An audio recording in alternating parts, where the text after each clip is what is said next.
time, Coltrane. Selamat menonton ya. Dunia tiba-tiba digegerkan dengan berita mengejutkan. Inspektur Han Cheol-ho dan istrinya yang meninggal karena tabrak lari. Atau begitulah yang mereka katakan. Kecelakaan mobil tragis, demikianlah media melaporkan. Di tengah karangan bunga duka dan aroma dupa yang menyesakkan, berdiri seorang pemuda. Ha Jin. Memakai seragam, ia duduk sendirian, memeluk lututnya. Wajahnya terbenam dalam kegelapan. Ia tahu, jauh di lubuk hatinya, ia tahu. Itu semua bohong. Kematian orang tuanya bukanlah kecelakaan. Itu adalah pembunuhan terencana, ditutup-tutupi oleh tangan-tangan yang kotor. Keadilan telah dijual. Dendam kini menjadi satu-satunya harta yang tersisa baginya. Di podium, para petinggi kepolisian menampilkan sandiwara yang sempurna. Komisaris polisi Seong Jang-gyong, dengan wajah penuh penyesalan palsu, memuji sang inspektur. Mereka berdalih, Kyung Wi-han lebih berani dan lebih jujur dari siapapun. Namun, di balik air mata buaya itu tersimpan kebohongan yang keji. Penyelidikan dihentikan dengan cepat. Sebagai hasilnya, tidak ada bukti indikasi pembunuhan. Kasus ditutup, selesai. Dianggap sebagai kecelakaan sederhana. Waktu berlalu. Ha Jin tetap berjuang, melakukan pekerjaan paruh waktu di Toserba, mengambil langkah-langkah kecil untuk bertahan hidup di tengah rasa pedih yang menyelimuti hatinya. Di sisi lain kehidupannya yang keras, ia berhadapan dengan wanita yang seharusnya menjadi walinya, tetapi terasa seperti beban. "Tante," ujar Ha Jin sambil menyerahkan amplop berisi uang sewa. Wanita itu, dengan penampilan glamor dan raut wajah meremehkan, menghitung uangnya seolah menghitung koin. "Astaga," keluhnya. "Apakah kamu cukup punya uang?" Saat Ha Jin mencoba meyakinkan, "Aku akan membayarmu seluruhnya bulan depan." Kalimat tajam justru dilontarkan. "Sayang sekali kamu ditinggalkan sendirian, tapi meski begitu aku membesarkanmu. Dan kamu bahkan tidak tahu bagaimana mengucapkan terima kasih. Sikap macam apa itu?" Ha Jin hanya bisa terdiam. Tidak ada lagi yang perlu dikatakan. Tekanan dari orang yang seharusnya peduli, kerinduan pada orang tua yang terenggut. Semua itu membuat Ha Jin kehilangan jati dirinya. Di lingkungan sekolah menengah yang seharusnya menjadi tempat untuk menimba ilmu, Ha Jin justru menjadi target tetap. Ia diperlakukan seperti makhluk rendahan, tumbal untuk memuaskan ego para berandal berkuasa. Pemimpin dari semua kejahatan kecil ini adalah Park Tae-jun, seorang bajingan yang terkenal di sekolah, dikelilingi oleh antek-antek yang menikmati kekuasaan semu mereka. Mereka tahu Ha Jin yatim piatu. Mereka mencium kelemahan, dan mereka tidak ragu untuk menginjaknya. Ha Jin terhempas ke lantai. Bagi orang lain, tinju itu pasti terasa mematikan. Namun, di dalam hati Ha Jin yang telah mati rasa, ia berbisik pada dirinya sendiri, tinju ini tidak sakit. Tae-jun dan gengnya hanya melihat Ha Jin sebagai sasaran empuk. Mereka menghancurkan harga dirinya, menghancurkan barang miliknya, termasuk ponselnya yang kini tergeletak-retak di lantai, dan mereka terus menekan luka terdalamnya. "Juga aku yatim piatu," ejekan itu menghantam. Bahkan di tengah hujan pukulan, ia tidak bereaksi. Otaknya fokus pada satu tujuan. "Bahkan jika aku membayar kembali setengah dari apa yang mereka lakukan kepadaku, pada akhirnya aku tetap kalah. Jika aku bisa mengambil omong kosong ini untuk 1 tahun lagi," pikirnya sambil menahan giginya, wajahnya penuh tekad. "Aku dapat melarikan diri dari neraka yang disebut sekolah ini." Tepat saat penghinaan mencapai puncaknya, sebuah interupsi tiba-tiba memotong tawa sombong para perundung. Sosok seorang gadis muncul. Ia adalah ketua kelas mereka, sosok yang kontras di tengah kekerasan ini.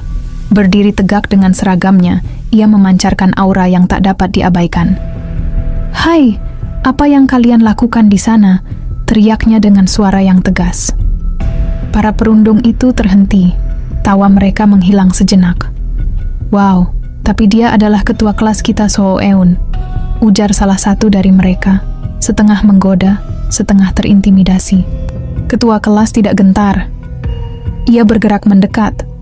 Lee Eun berkata, dengan nada khawatir yang tulus, "Ha Jin, apakah mereka mengganggumu lagi?" Tiba-tiba, seorang pemuda dengan jaket hoodie kuning yang dipanggil Honja membalas perkataan si Eun dengan matanya yang tajam dan senyumnya yang licik. Ia langsung menuju Ha-jin yang masih di bawah tekanan. Honja berkata, "Apakah kamu itu Ha-jin?" Salah satu dari mereka yang bertubuh gemuk, bahkan dengan sengaja menjambak rambut Ha-jin, memaksa wajahnya untuk dilihat. "Lihat ketua kelas, Honja memukulku seperti karung tinju." Namun si Eun dengan berani dan tegas menekan mereka untuk melepaskan Ha-jin, dengan mengancam melaporkan semuanya ke pihak sekolah. Tapi tiba-tiba pria gemuk itu datang menubrukan badannya, menegaskan bahwa si Eun tidak bisa menyalahkan perbuatan mereka, karena tidak ada bukti kuat untuk melaporkan mereka. Honja, dengan senyum predator, mengusulkan rencana yang lebih gelap. Seorang kenalan mengatakan bahwa dia melakukan bisnis dengan mafia. "Apakah kamu ingin melakukannya?" "Tam," geng itu terkejut. "Bisnis?" tanya mereka. Honja menjelaskan misinya. Ambil anak cewek itu, lalu dengan gerakan merendahkan Honja menjelaskan dengan singkat. Rencana keji untuk menghancurkan masa depan dan harga diri ketua kelas demi kesenangan mereka. Kita harus mulai dengan tubuh. Jika guru melihatnya kita melakukannya, kita dapat membuat surat rekomendasinya diambil. Dan menjelaskan waktu yang tepat adalah besok, ketika kita pergi untuk acara karya wisata sekolah. Dengan senyum licik Tae-jun tidak sabar dengan rencana yang akan mereka lakukan besok, dan pergi meninggalkan Ha-jin dan Se-eun. Ha-jin mungkin telah lolos dari pemukulan hari ini, tetapi ia baru saja memasuki medan perang yang baru. Seorang wanita baik yang berani membelanya kini harus menjadi target. Memperlihatkan Se-eun yang sedang membersihkan kelas ditemani oleh Ha-jin. Mereka sedang membicarakan tentang acara besok, namun di balik senyumnya sebenarnya Ha-jin mengkhawatirkan keadaan Se-eun. Tapi Se-eun menegaskan untuk tidak perlu takut dan menghindar dari acara tersebut. Menenangkan hati Ha-jin sambil merangkul berkata, "Semuanya akan baik-baik saja." Di tengah keributan itu, pengumuman sekolah datang dari atas panggung, mengkonfirmasi ancaman dan peluang itu. "Kalian akan memiliki waktu luang dari sekarang hingga jam 3 sore, karena kalian berada di tahun terakhirmu. Jangan mendapat masalah. Sekarang pergi." Waktu yang tepat. Peluang untuk bertindak atau diam. Honja dan gengnya menyeringai, tahu bahwa rencana mereka akan segera terlaksana di bawah kedok karya wisata yang seharusnya menyenangkan. Ha-jin terduduk sendiri meratapi kesepian yang kini menelan hatinya, seakan semua orang menjauhinya. Namun di tengah kesepian yang sedang dirasakannya, tiba-tiba si Eun menyapa, memanggil namanya dengan lantang. Si Eun pun datang menghampiri Ha-jin, mencoba menghibur dengan langsung merangkulnya, memberi sebuah senyum dengan makna menemani. Dengan ketulusan hati si Eun mencoba menenangkan Ha-jin, menempelkan sebuah plaster dengan hati-hati ke arah kening Ha-jin. Namun semua momen itu terhentikan oleh sebuah suara yang memanggil si Eun. Seorang siswi polos berkacamata menyampaikan dengan sebuah ekspresi yang sulit mengeluarkan kata-kata. Terlihat di wajah siswi itu dengan gugup dan takut, keringat membasahi wajahnya. Mencoba menyampaikan sesuatu lewat isyarat, dan tampaknya Se-eun sebagai ketua kelas langsung mengerti akan maksud siswi berkacamata itu. Sebelum pergi, Se-eun mengingatkan Ha-jin untuk mengikuti rapat siang nanti. Ha-jin yang mencurigai dan khawatir akan keadaan si Eun mencoba membuntuti diam-diam dari belakang mengikuti si Eun. Rasa curiga Ha-jin kini terbayar oleh sebuah pemandangan dari geng Tae-jun yang sedang berkumpul menunggu kedatangan dari si Eun. Meskipun si Eun sedikit terkejut dengan apa yang dilihat oleh kedua matanya, namun si Eun tetap berdiri tegak. Menyilangkan tangannya menandakan tekad yang tak tergoyahkan. Dengan tegas si Eun bertanya tentang keberadaan mereka dan kenapa mereka memanggilnya. Namun tiba-tiba sebuah tangan dengan kasar dan kuat memegang tangan Se-eun dan menariknya, hingga membuat Se-eun terkejut tak berdaya. Terlihat Tae-jun lah yang sudah menarik tangan Se-eun dengan paksa dan hendak melakukan perbuatan kejinya dengan mengancam Se-eun. Sesuatu telah terjadi dengan begitu cepat, membuat suasana menjadi sedikit kacau, di mana si Eun terlihat begitu tak berdaya dengan keadaan yang berantakan. Seorang pria gemuk berada tepat di hadapan Se-eun. Dengan ekspresi menjijikan, pria tersebut mempunyai niat terselubung yang lebih intim. Namun terdengar sebuah langkah kaki dengan sebuah gumam hati yang sudah memuncak. Meskipun ini terlihat buruk, Aku akan melakukannya dengan cara ayahku. Bukankah aku mencari sebuah keadilan yang baik? Tidak peduli si Iun akan membenciku atau tidak, aku sudah bertekad untuk tidak diam. Meskipun di dalam neraka sekolah ini, hanya ini yang bisa aku lakukan. Terlihat kedua pria nampaknya terkejut dengan kedatangan Hajin, meskipun mereka memberikan sebuah peringatan sambil mengarahkan telunjuk dan melontarkan perkataan kotor kepada Hajin. Itu tak menghentikan langkah Hajin yang perlahan mendekat. Sebuah pukulan kuat menerjang wajah salah satu pria yang berada di dekat Hajin, membuat semua orang yang berada di sana terkejut, karena hanya dengan satu pukulan Hajin berhasil membuat pria tersebut terkapar tak berdaya.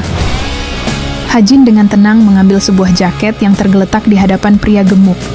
Namun pria gemuk itu hanya diam tak bergeming melihat Hajin di hadapannya. Hajin dengan lembut mencoba menutupi tubuh si Eun yang terlihat berantakan. Namun semua momen itu langsung dipatahkan oleh sebuah siluet yang berada di hadapan mereka. Tepat di hadapan mereka berdua, Taejun berdiri dengan tatapan mencekam, sambil mengangkat sebuah senjata, berkata dengan kasar kepada Hajin, "Dasar bodoh." Sebuah peristiwa yang dilewatkan oleh si Eun. Bayangan yang melindunginya dari sebuah serangan mematikan. Hajin berdiri tegak di hadapan si Eun, melindungi dan menahan sebuah serangan itu. Namun sesuatu yang jauh dari harapan Hajin telah kehilangan kesadarannya dengan luka tepat di kepalanya. Tak berhenti di situ, Taejun langsung menginjak dengan keras wajah Hajin sambil bergumam bahwa yang dilakukan oleh Hajin adalah sebuah kebodohan berpikir kalau Hajin adalah seorang pahlawan. Namun fakta Hajin tetaplah seorang pecundang. Di tengah kepungan geng Taejun, Hajin kini terbaring lemas tak berdaya. Taejo pun mengangkat dan menggantungkan Hajin di ujung atap gedung, menahan Hajin dengan satu tangan. Mencoba memberikan sebuah pilihan untuk Hajin, pergi dan lupakan semuanya sebagai pecundang, atau mati untuk selamanya. Taejon pun menyeringai tersenyum puas, karena dirinya akan memakan sang ketua kelas setelah urusan ini selesai. Dengan tegas Taejun terus menekan Hajin untuk secepatnya mengambil keputusan. Dalam benak Hajin kini semuanya sudah berakhir, bahkan dirinya tidak bisa melindungi seseorang yang telah baik kepadanya. Sebuah momen yang tak diduga oleh Taejun karena mendapatkan jawaban yang tak terduga. Sebuah jari tengah diacungkan oleh Hajin sambil tersenyum dan berkata, "Aku akan menunggumu di neraka."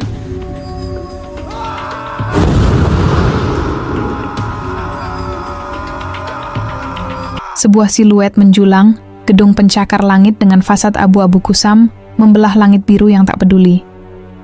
Dari ketinggian itu, tempat di mana dari atasnya Hajin dijatuhkan oleh Park Taejon, kesadaran terkoyak oleh kegelapan. Hanya ada percikan merah yang berdenyut, bagaikan darah yang menyebar di air keruh.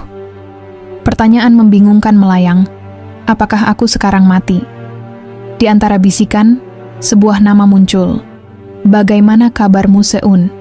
Namun kematian belum menjemputnya. Samar-samar, kelopak matanya berkedut, memaksa terbuka, darah mengering membentuk pola mengerikan di kulitnya. Wajahnya pucat, ini dia, bisikan dari kegelapan, mengukir janji bahwa perjuangan hidupnya belum berakhir. Seseorang yang tidak dikenal mengenakan seragam operasi, bergerak cekatan di atas tubuhnya. Sebuah lampu operasi menyorot terang benderang, mengungkap serangkaian instrumen aneh. Dia menahan napas dalam keadaan ini, sebuah suara bergema, penuh ketertarikan. Seberapa kuat obsesi kamu terhadap hidup? Tangan Hajin yang diborgol, membuatnya tak bisa bergerak. Setiap sentuhan, setiap sayatan, memekikkan siksaan yang tak tertahankan. Namun, dalam jurang penderitaan itu, sebuah tekad membatu. Bahkan jika peluang untuk bertahan hidup sangat tipis, gumam suara yang lebih dekat, menyaksikan perjuangan gigih Hajin. Dia akan bertahan. Dia harus bertahan. Kehidupan kembali dengan gamblang. Ia membuka mata penuh. Dinding di hadapannya dipenuhi monitor yang menyala, menampilkan jaring pengawasan yang rumit. Ia berada di jantung sebuah operasi rahasia. Ia menoleh.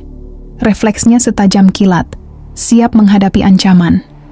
Sebuah suara tenang dan berwibawa memecah keheningan yang tegang, menarik perhatiannya dari layar-layar yang memantul. Sosoknya menjulang di sudut ruangan. Seorang pria tua berambut perak, berpenampilan mahal, memancarkan aura kekuasaan. Ia menyeringai tipis di balik kacamata hitam dan berkata, "Sepertinya seseorang jatuh ke tempat kerjaku." Tatapan pria itu tajam dan menimbang. Ia memuji Hajin dengan nada kagum yang dingin. "Kamu memiliki ketahanan tubuh yang luar biasa." Kemudian kalimat yang menusuk, "Sama seperti ayahmu." Dia adalah pria yang kerap dipanggil CEO. CEO itu tersenyum dengan cara yang tidak menyenangkan. "Kamu pasti putra pria itu." Pengakuan itu bukan sebuah kebetulan. Investigasi Inspektur Han, kematiannya, dan kejatuhan Hajin, semuanya terhubung, ditarik ke dalam jaringan CEO yang berbahaya ini. Di samping CEO, asisten wanita itu berdiri tegak, memegang map kuning berisi berkas, kartu identitas Hajin disematkan di depannya. Sorot matanya yang dingin berubah membelalak lebar, seolah meneliti setiap inci keberadaan dan kebenaran dari perkataan dan sebuah bukti. Hajin mencoba bangkit dari duduknya. Luka di tubuhnya terasa berdenyut, tetapi amarah dan rasa terkejut mengalahkan rasa sakit itu. Ia menatap lurus, matanya menuntut. "Bagaimana? Kau tahu ayahku?" Suara itu bergetar tetapi penuh ancaman. CEO itu hanya tersenyum semakin lebar. Keheningan panjang menggantung di antara mereka, tebal dan dingin.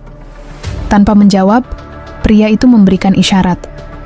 Wanita asisten itu melangkah maju, menjatuhkan berkas kuning tebal itu di pangkuan Hajin. Hajin segera membuka map itu. Matanya melebar, sebuah seruan terkejut terhenti di tenggorokannya. Di dalamnya, terpampang riwayat hidupnya, data diri, bahkan rincian orang tuanya, foto lama Inspektur Han dan istrinya. "Apa ini?" CEO itu tertawa ringan. "Jangan kaget begitu," katanya, nadanya meremehkan. "Mencari jenis informasi ini bukan apa-apa bagiku. Bahkan jika aku mencoba untuk memilih tubuh, aku sudah menyiapkan semuanya." Informasi pribadi Hajin ada di ujung jari pria ini, menunjukkan jaringan kekuasaan yang tak terbayangkan. Berkas di tangannya terasa dingin, namun tiba-tiba pandangan Hajin berputar. Cahaya terang di ruangan itu redup, digantikan oleh kilasan memori yang brutal. Ia mengingatnya.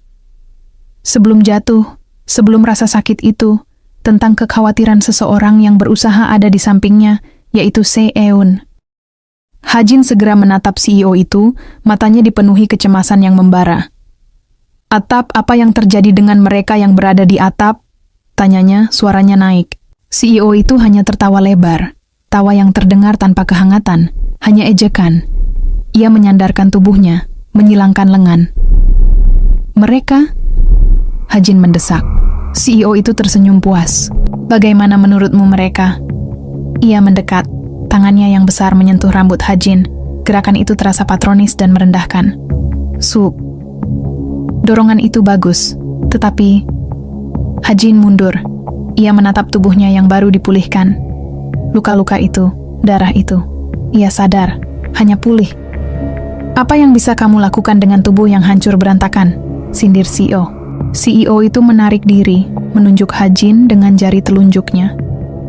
"Jika kamu, yang tidak memiliki kekuatan atau dukungan sejak awal, menyentuh mereka." Dia berhenti, membiarkan ancaman itu menggantung berat di udara. "Apakah kamu ingin kerusakan yang mereka lakukan kembali padamu?" Kemudian, dia menjatuhkan bom. "Seperti kematian orang tuamu, yang diperlakukan sebagai kecelakaan." Mata Hajin melebar, rahangnya mengatup. Apa yang kamu tahu?"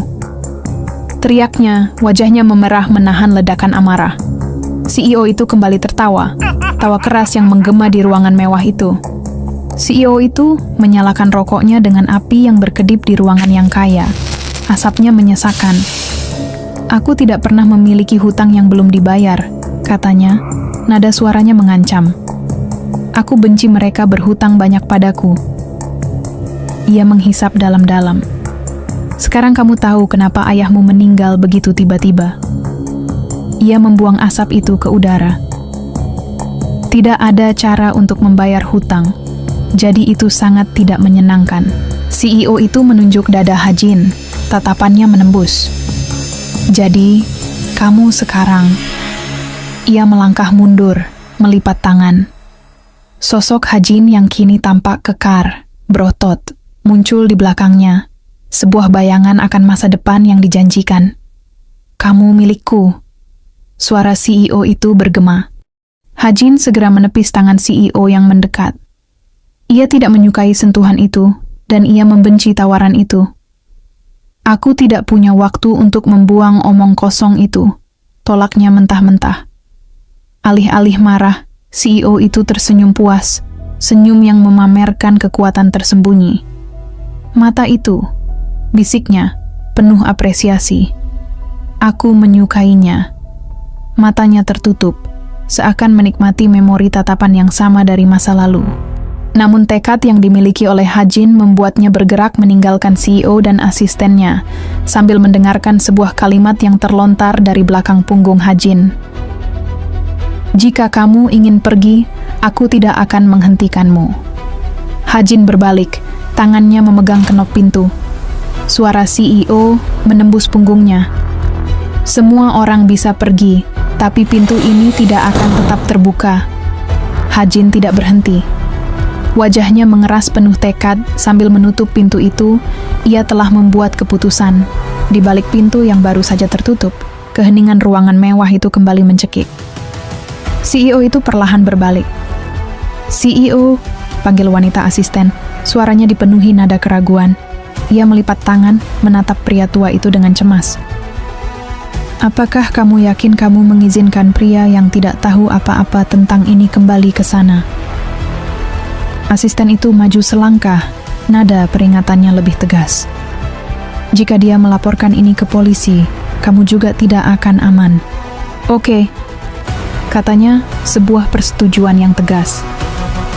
Ia tahu apa yang telah ia tanamkan di benak Hajin. Ia menatap ke arah pintu yang tertutup. Matanya yang tersembunyi di balik kacamata memantulkan cahaya. Dia akan kembali ke sini.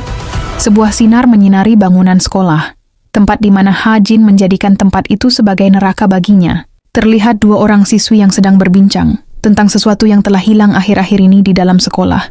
Namun sesuatu mengejutkan mereka. Sesuatu yang mungkin sedang mereka bicarakan.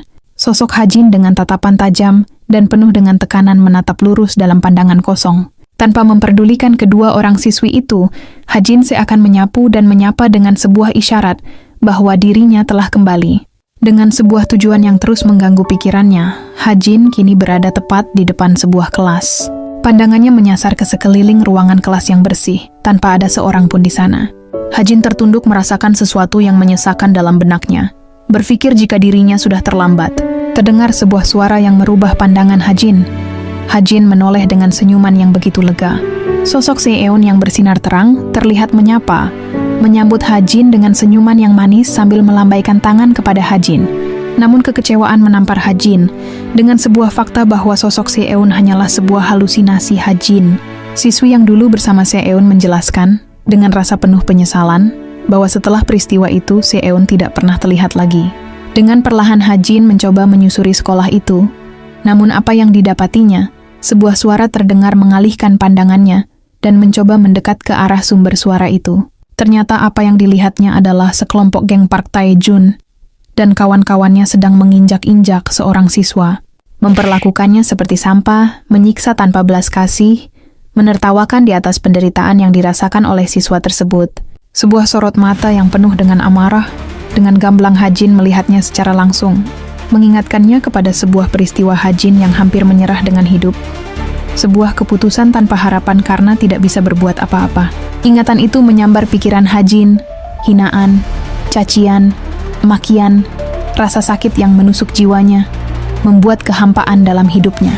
Sebuah penyesalan yang pernah dia lakukan, semua itu membuatnya ingin lari dan meninggalkan apa yang terjadi. Tapi kini sebuah tekad yang kuat telah merubahnya. Meskipun penyesalan itu masih ada, tapi kini Hajin telah berbeda. Apa yang diajarkan ayahnya, kini terasa nyata, seolah kekuatan itu tidak terkunci lagi. Di sisi lain Tae-jun mengancam siswa itu, untuk memasukkannya ke dalam mulut siswa itu. Namun tiba-tiba sebuah suara menghentikan perlakuannya. Sebuah suara yang dikenali oleh Tae-jun. "Apa kau bersenang-senang?" Sebuah keheningan terjadi seketika, Semua orang terdiam dan menoleh ke arah suara itu. Mereka semua terkekut juga kesal, karena tidak menyangka bahwa Hajin masih hidup.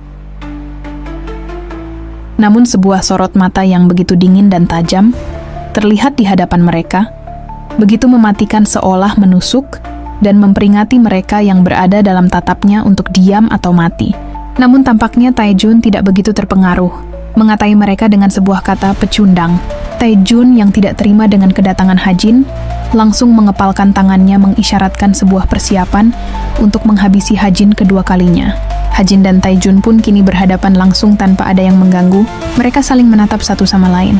Namun Hajin langsung melesat dengan begitu cepat, menerjang udara di sekitar dengan kecepatan tinggi, dan bersiap menyerang Taejun.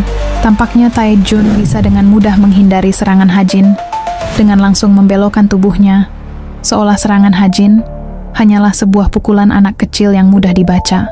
Tapi sesuatu yang tidak diduga telah terjadi. Sebuah sayatan tiba-tiba menggores wajah Taejun, membuat Taejun langsung gemetar, terkejut karena berpikir apa Hajin melakukannya dengan sebuah senjata. Namun Hajin malah membalas ucapan Taejun. "Apa kau menghindarinya? Sayang sekali aku tidak berniat melukai wajahmu, melainkan lehermu adalah sasaranku." Sambil memegang wajah yang penuh darah, Taejun menegaskan bahwa Hajin adalah seorang pecundang yang menyerangnya menggunakan senjata. Tapi Hajin dengan santai membalas ucapan itu, bertanya, "Apakah kau melihatku membawa senjata? Lagi pula bukankah kau pernah menyerangku dengan senjata?" Hajin dengan kuda-kudanya berkata, "Sayang sekali ternyata orang yang pernah membunuhku kemarin adalah seorang pecundang." Sebuah ekspresi kemarahan yang meluap kini dirasakan oleh Taejun karena mendengar perkataan Hajin yang begitu menusuk. Tanpa aba-aba, Taejun pun melesat menyerang Hajin dengan kekuatan penuhnya, sambil berteriak meluapkan kemarahannya kepada Hajin. Namun di mata Hajin semuanya terasa lambat. Waktu terasa berhenti seketika. Hajin kini bisa melihat pergerakan Taejun dengan mudah. Dengan sekali gerakan, Hajin mampu menghindari serangan Taejun. Dan dengan cepat sebuah tinju seperti peluru yang ditembakkan, kini mengarah tepat ke arah wajah Taejun.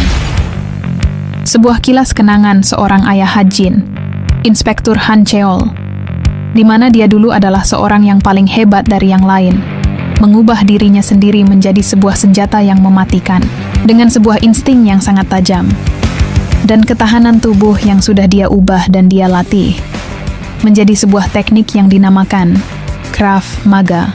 Inspektur Han Cheol sering sekali melakukan operasi rahasia untuk menangkap para pemimpin kelompok teroris yang menyamar sebagai warga sipil di setiap negara. Sebuah kenangan Hajin tentang berlatih teknik Krav Maga bersama ayahnya. Ayahnya berkata kepada Hajin, "Di dalam pertarungan yang terpenting adalah jangan pernah kehilangan ketenangan dalam situasi apapun. Tetap fokus pada titik-titik vital, maka itulah yang dinamakan pertarungan."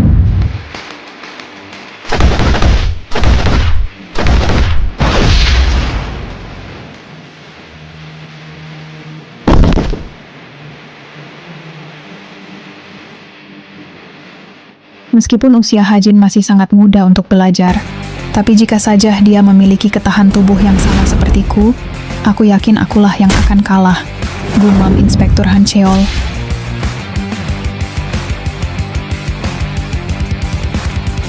Dengan sebuah senyum bangga Han Cheol bergumam, "Akhirnya aku bisa meneruskan apa yang telah aku tunda." Sambil menangis menahan sakit Hajin terbaring lemas, bergumam kenapa ayahnya melakukan ini kepadanya. Dan kenapa tidak ayah saja yang menangkap para penjahat? Han Cheol membalas sambil tersenyum kepada Hajin, bahwa dirinya tidak bisa selalu bersama Hajin, maka inilah yang terbaik. Di saat ayah tidak bersama ibu kamu yang harus menggantikan ayah. Kamu harus berjanji Hajin, hanya menggunakan kekuatan ini untuk melindungi seseorang dan tidak menyakiti seseorang. Han Cheol pun menyodorkan tangannya kepada Hajin, namun Hajin yang masih sangat muda berusaha mencerna kata-kata yang belum dimengerti olehnya.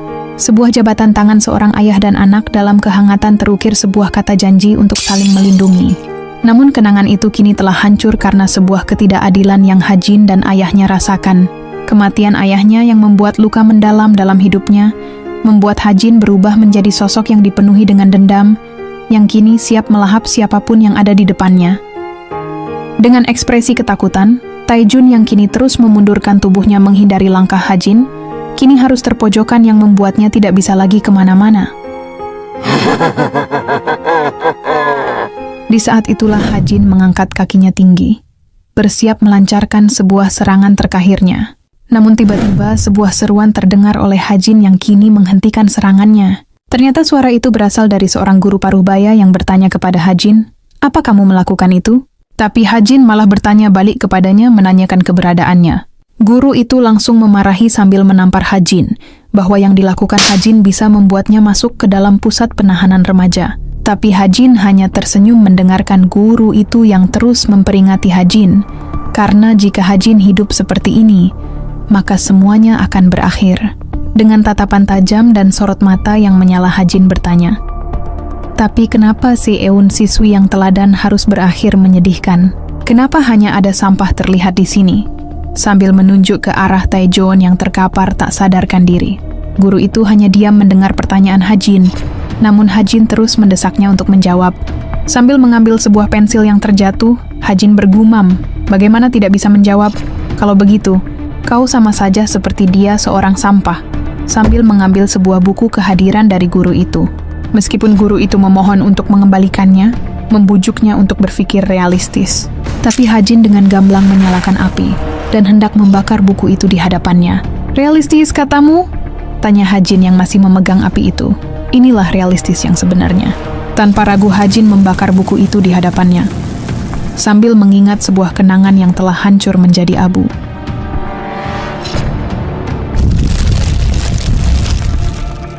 Namun sebuah suara sirin polisi terdengar dari kejauhan, berhenti tepat di depan sekolah. Dengan cepat polisi tiba-tiba datang dan berlari dengan kencang, berusaha menangkap Hajin yang sudah membuat kekacauan di sekolah.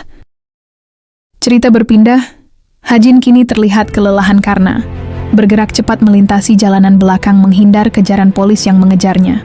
Hajin bergerak menyusuri sudut jalan. "Jika ayah melihatku sekarang," gumamnya dalam hati, langkah kakinya berderap di beton. "Dia akan sering memarahiku." Ia tahu ayahnya Inspektur Han selalu berpegang teguh pada keadilan. Dia selalu berjuang untuk mempertahankan rasa keadilan itu. Tapi di mana keadilan itu sekarang? Aku bahkan tidak bisa melindungi ibuku. Kesadaran itu membakar. Kamu meninggalkanku sendirian dalam kenyataan neraka. Di depan pintu tempat yang pernah ia tinggalkan kini kembali di depan matanya. Tekadnya membatu. Dia muak dengan emosi dan pikiran naif seperti keadilan. "Aku tidak akan lagi hidup seperti ayahku." Ia meraih kenop, memutarnya tanpa ragu. Pintu itu terbuka, dan di hadapannya, seorang wanita yang menunggunya. Kini wanita itu berdiri, punggungnya dihadapkan ke barisan monitor CCTV, rambut hitamnya diikat tinggi, memancarkan aura dingin. Ia berkata, "Kamu adalah orang yang dibicarakan CEO." Hajin mengangguk kaku. Sorot matanya yang dingin menegaskan penerimaannya terhadap permainan CEO itu. "Ya." Wanita itu tersenyum tipis, senyum profesional yang tidak ramah. "Aku mulai sekarang, aku yang akan mengurusmu," katanya. Nadanya datar dan efisien. Di balik punggungnya, monitor-monitor CCTV memantulkan wajah serius Hajin dan tatapan tajamnya. "Sampai urusan bos selesai, aku akan melatihmu." Tiba-tiba, pintu ruangan terbuka dengan suara keras yang memecah keheningan. Seorang gadis muda berambut terang masuk. Wajahnya menunjukkan kekesalan yang jelas. "Paman, aku tidak tahu kenapa kau mengabaikan panggilan teleponku dan..." Kalimatnya terhenti. Matanya melebar tak percaya melihat Hajin berdiri di tengah ruangan. Ia terkejut, bingung. "Siapa itu?" Ia menoleh cepat pada A, menuntut penjelasan. "Di mana pamanku?" A dengan sikap dingin yang tak terganggu, sama sekali tidak menggubris pertanyaan gadis itu. Ia melipat tangan, menatap gadis itu dengan serius. Ada sesuatu yang lebih penting untuk disampaikan. "Dia adalah prioritas kita sekarang." Penekanan pada kata dia seolah menetapkan Hajin sebagai pusat perhatian baru, menyingkirkan semua urusan pribadi gadis itu ke samping. A menatap gadis itu tanpa ekspresi, suaranya mengandung otoritas mutlak. "Kamu akan tinggal bersama pria ini sebagai saudaranya," jelas A, menunjuk ke arah Hajin. "Itu adalah perintah langsung dari pamanmu." Gadis itu terkejut, matanya melebar tak percaya. "Apa?" Protesnya keras, tidak menerima perintah itu. Aku harus tinggal dengan pria ini? Ia menatap Hajin, yang hanya berdiri diam dengan pandangan kosong. Tidak membuang waktu untuk berdebat. Ia mengeluarkan amplop coklat tebal yang penuh dengan uang tunai dan meletakkannya di tangan gadis itu. Jika kamu melakukan ini, kamu akan dibayar. Gadis itu berhenti sejenak. Tatapannya beralih dari Hajin ke tumpukan uang di tangannya. Ekspresi jijiknya lenyap seketika, digantikan oleh senyum lebar yang cerah. Matanya berkilauan. Ya, serunya dengan cepat, kini sepenuhnya setuju. Sikap gadis itu berubah total. Ia bersandar ke arah Hajin, menggodanya dengan senyum yang manis dan nakal. Kau saudara baruku? Oke, katanya, seolah mencoba menjadi akrab. Senyumnya semakin lebar, dan dalam hati, ia sudah menghitung-hitung kegunaan uang itu. Aku harus segera menggunakan uang ini, pikirnya dengan gembira, merencanakan pelarian belanja pertamanya. Tidak membuang waktu. Ia menoleh ke Hajin, wajahnya tegas. Kita harus segera memulainya. Meskipun tubuh Hajin berteriak kelelahan dan otaknya dipenuhi memori tragis, tidak peduli. Ia memimpin Hajin keluar dari ruangan mewah itu, menuruni tangga beton yang gelap menuju sebuah tempat yang tersembunyi. Mereka tiba di depan pintu besi yang berat di lantai bawah tanah, udaranya dingin dan menyesakan. Menunjuk ke arah pintu hitam tersebut. Ini adalah api penyucian, ujarnya, nadanya tanpa emosi. Kamu hanya bisa keluar dari pintu ini dalam 2 cara. Hajin menatap pintu itu, wajahnya serius dan waspada. Memberikan ultimatum yang dingin. Keluar sebagai mayat atau keluar sebagai seseorang yang lebih kuat. Hajin menutup matanya sejenak, menerima nasibnya. Ia menarik napas dalam-dalam, mengumpulkan semua tekad yang tersisa dari keinginan balas dendamnya. Ia mengangguk, lalu melangkah mantap menuju pintu kegelapan itu. Pelatihannya telah dimulai.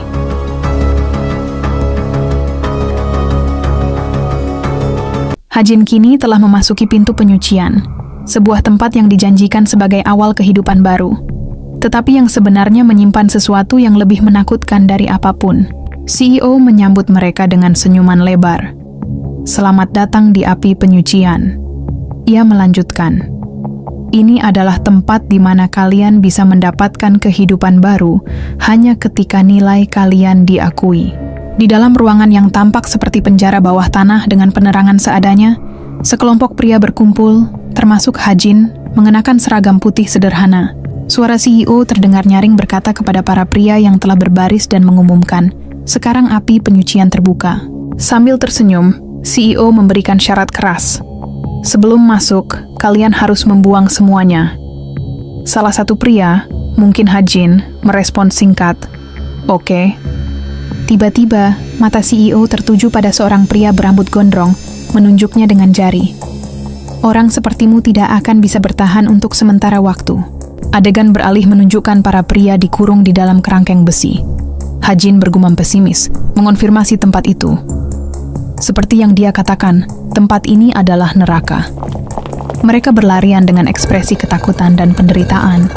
Di tengah kekacauan, Hajin terus bergumam, meskipun itu disebut pelatihan.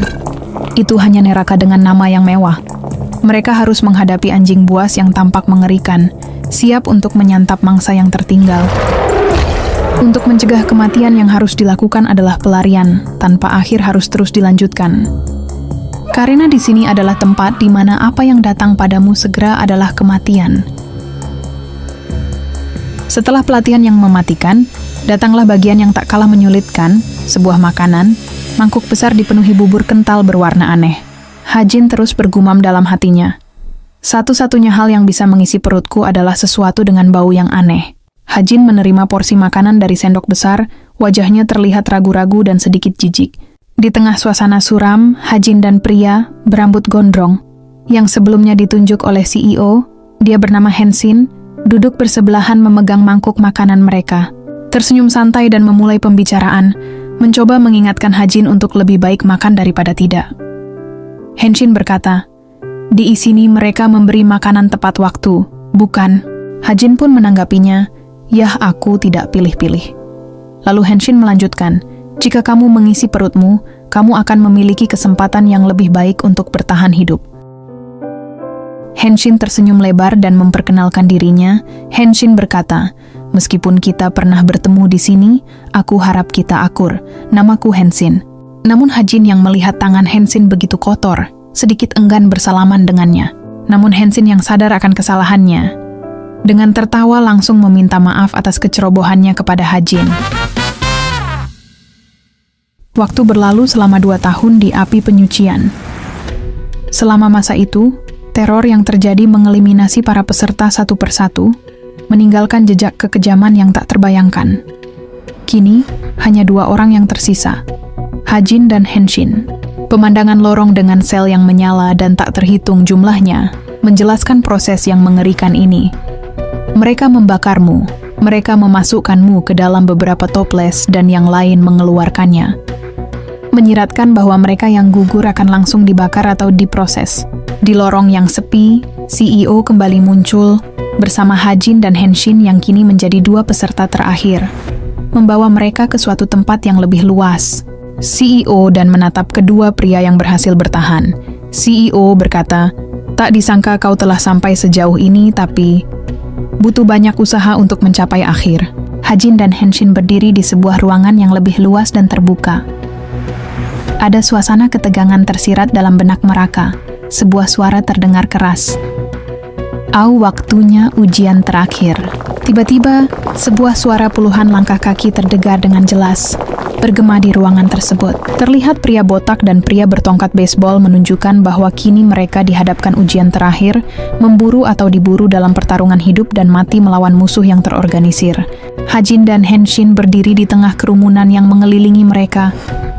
Mereka dikepung oleh orang-orang berpakaian rapi, sebagian besar mengenakan kemeja dan celana panjang, yang jelas merupakan para pembunuh bayaran yang disiapkan untuk mengeliminasi mereka.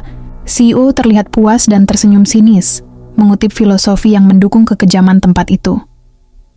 CEO bergumam, "Dalam monarki Machiavelli ada tertulis bahwa terkadang dengan keberanian singa saja tidak akan cukup untuk menjadi seorang pria." Pertarungan pecah. Pria berotot yang memegang tongkat baseball mulai mendekat, mengayunkan tongkatnya dengan marah ke arah Hajin yang terlihat di depannya. Namun Hajin berhasil dengan mudah menangkap pria itu dan melemparkannya ke arah barisan pria lainnya. Musuh lain menyerang dengan senjata tajam. Sebuah pisau mengayun ke arah Henshin. Namun dengan cepat Hajin mampu membaca situasi tersebut dan langsung memberikan sebuah tendangan mematikan dan berhasil menghalau serangan yang akan mengenai Henshin. Henshin dan Hajin berdiri berdekatan, bersiap untuk serangan berikutnya. Henshin memberikan pandangan penuh keyakinan kepada Hajin. Henshin berterima kasih atas pertolongan Hajin, namun Hajin memperingatkan Henshin dengan serius, "Jika kamu hanya menghalangi, kamu akan terjebak di sudut." Hajin dan Henshin terlihat saling membantu satu sama lain menghadapi hujan serangan. Adegan pertempuran yang intens. Henshin dan Hajin sama-sama terlibat dalam pertarungan jarak dekat, menunjukkan koordinasi dan kekuatan bertahan mereka. Setelah pertarungan sengit melawan puluhan pembunuh bayaran, mereka berdua terlihat kelelahan dan kepayahan, namun ada rasa bangga yang tersirat dalam diri mereka. Kekacauan ujian terakhir telah usai. Hajin dan Henshin tergeletak kelelahan di lantai, dikelilingi oleh banyak mayat pembunuh bayaran. Hajin dan Henshin terbaring berdekatan, wajah mereka dipenuhi keringat dan kelelahan fisik yang ekstrim. Henshin terlihat tersenyum kecil, mengisyaratkan kebanggaan atas keberhasilan mereka bertahan. Hajin mencoba meraih Henshin, dan Henshin merespons dengan senyum dan kontak mata. Suara kelegaan, hirup nafas berat, terdengar dari Hajin. Hajin dan Henshin saling menyentuh kepalan tangan mereka. Sebuah isyarat sederhana namun kuat yang menandai aliansi, kesetiaan dan keberhasilan mereka bersama. Mereka telah melewati batas. Hajin kini berdiri di sebuah ruangan yang lebih cerah dan mewah. Ia mengenakan pakaian yang sama, baju putih dan celana kargo hijau. Namun postur tubuhnya lebih tegas, dan matanya menunjukkan tekad. CEO menjentikan jari sembari mengumumkan misi pertamanya, "Kamu memiliki misi pertamamu." Hajin menerima detail misinya. Target pertamanya adalah politik dan korupsi.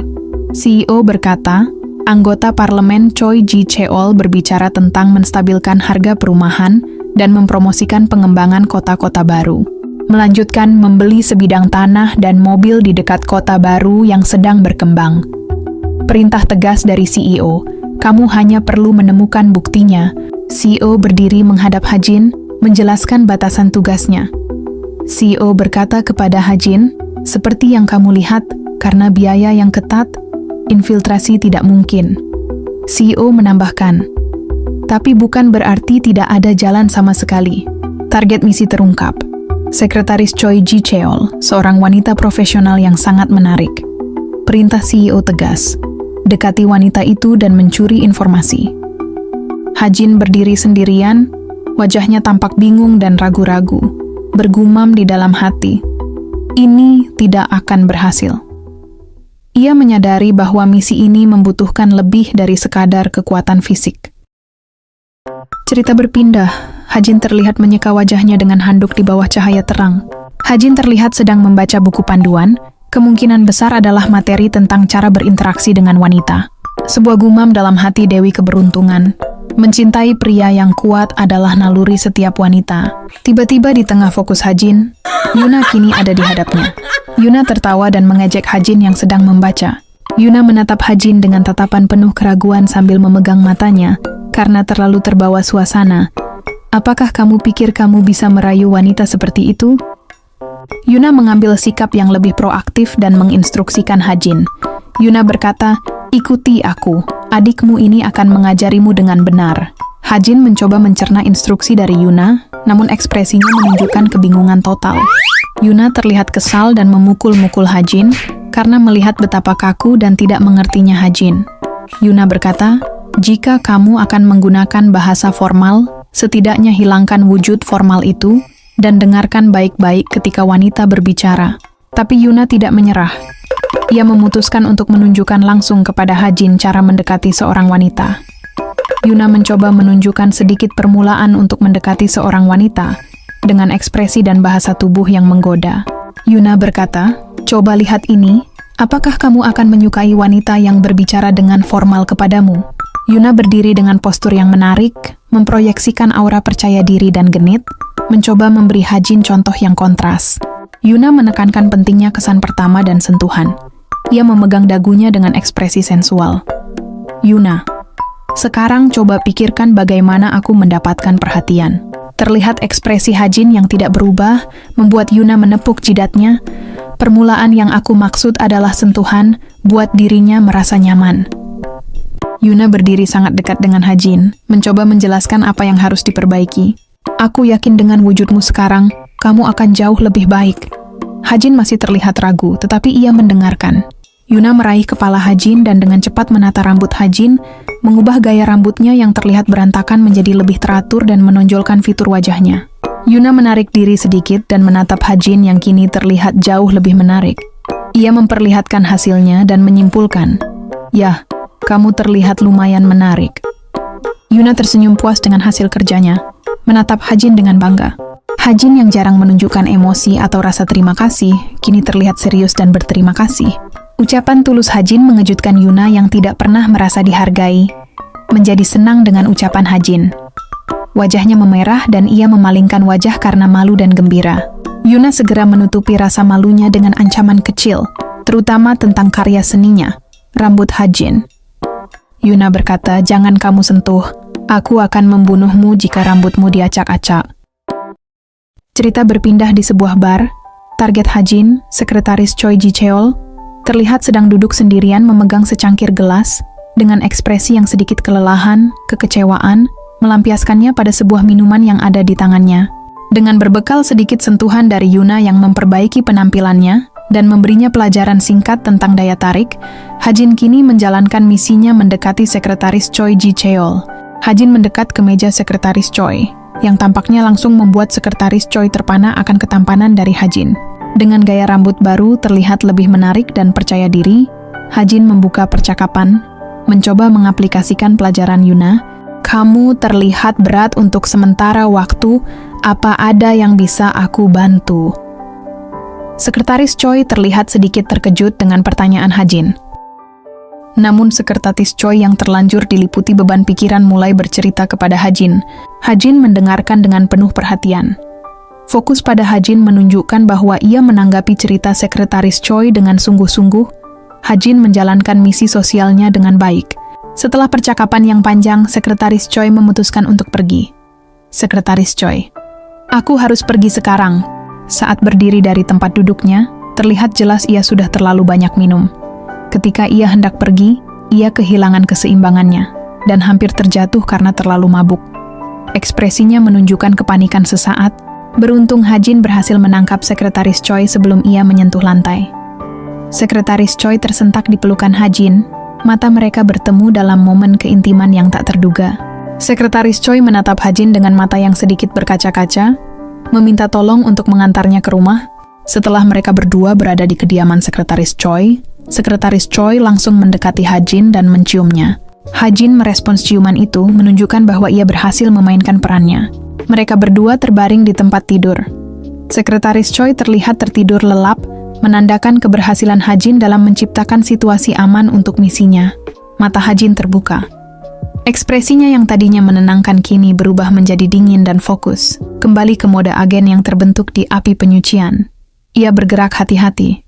Diam-diam bangun dari tempat tidur dan mulai mengenakan bajunya kembali, bersiap untuk langkah selanjutnya. Hajin bergerak di sekitar kamar. Fokusnya beralih dari wanita yang tertidur ke tujuan misinya yang sebenarnya mencari bukti. Setelah menyalakan komputer sekretaris Choi, Hajin berhasil menyalin semua data yang diperlukan. Hajin berhasil mendapatkan salinan informasi yang CEO butuhkan mengenai korupsi anggota parlemen Choi Ji-cheol.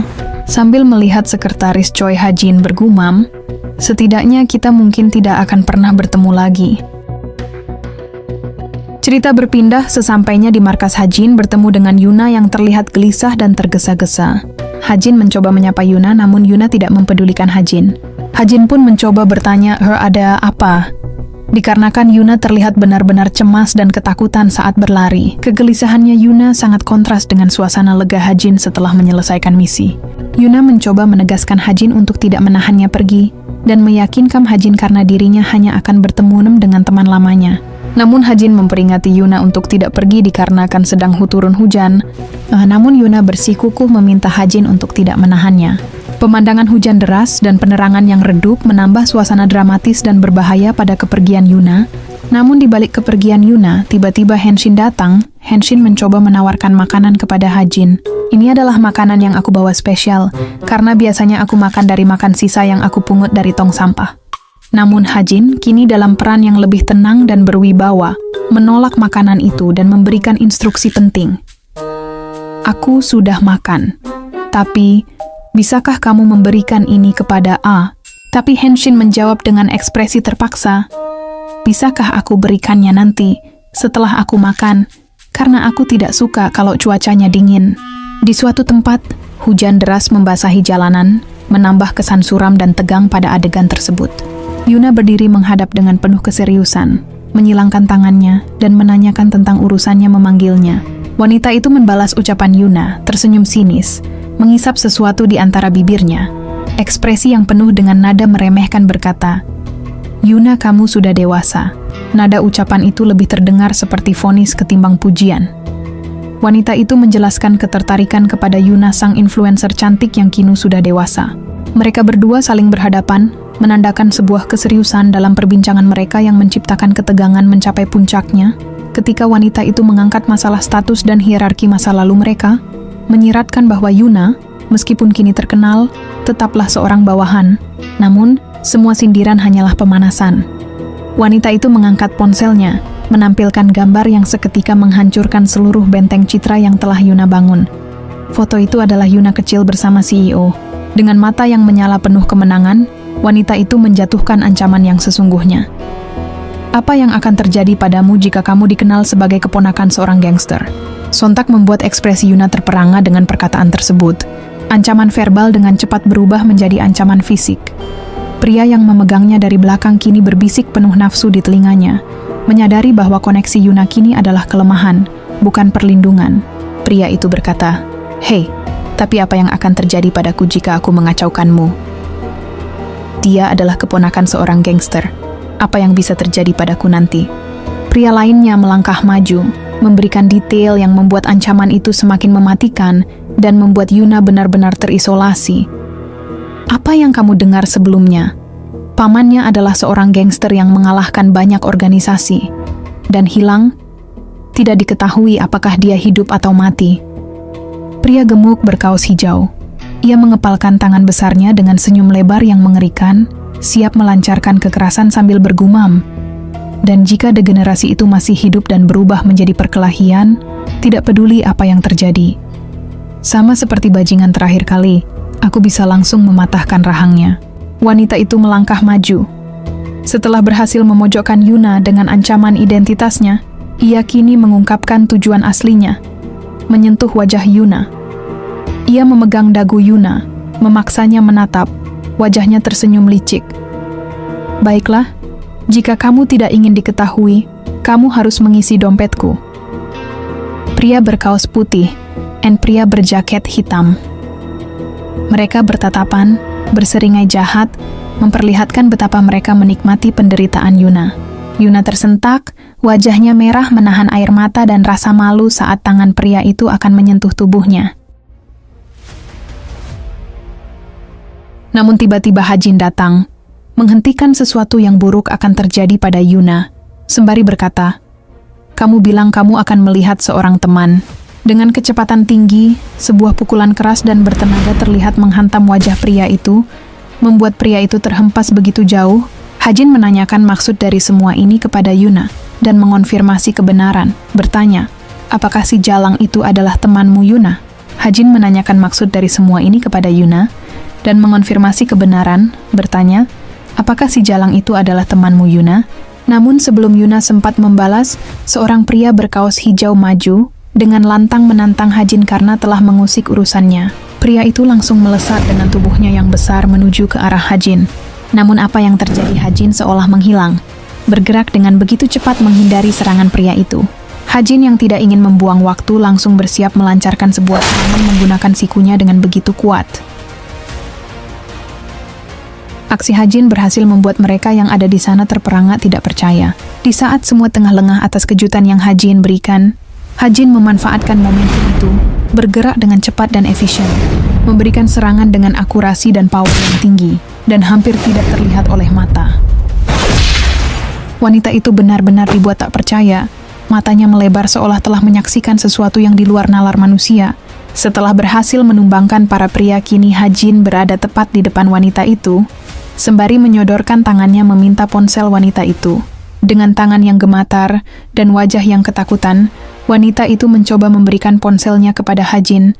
Hajin menegaskan dengan sebuah senyuman yang tersirat sedikit ancaman, bertanya bahwa semua foto atau video yang dihapus tidak dicadangkan, bukan? Wanita itu mengangguk mendengarkan ucapan Hajin, karena Hajin tidak ingin melihatnya lagi dan ingin wanita ini berperilaku baik mulai saat ini. Hajin dan Yuna kini berjalan pulang kembali menuju markas. Sesampainya di sana mereka bergerak memasuki sebuah ruangan rahasia. Sebuah kamera menyoroti wajah mereka, memverifikasi keberadaan mereka dengan menempelkan sidik jari sebagai kunci. Pintu rahasia pun terbuka. Hajin dan Yuna kini berada tepat di hadapan pintu itu. Mereka berdua mulai berjalan menuruni anak tangga, tempat di mana markas sesungguhnya bersembunyi. Mereka tiba di sebuah ruangan, di mana ada CEO, Hansin, dan A. Ruangan tersebut tampaknya dibuat khusus untuk melakukan rapat rahasia. Dengan kesiapan yang dia miliki, Yuna langsung mengarah ke tempat duduk. Di hadapannya ada sebuah laptop khusus miliknya. Di samping itu, Hansin bergumam kepada Hajin bahwa Yuna bukan sekedar cantik, tapi dia memiliki IQ di atas 160.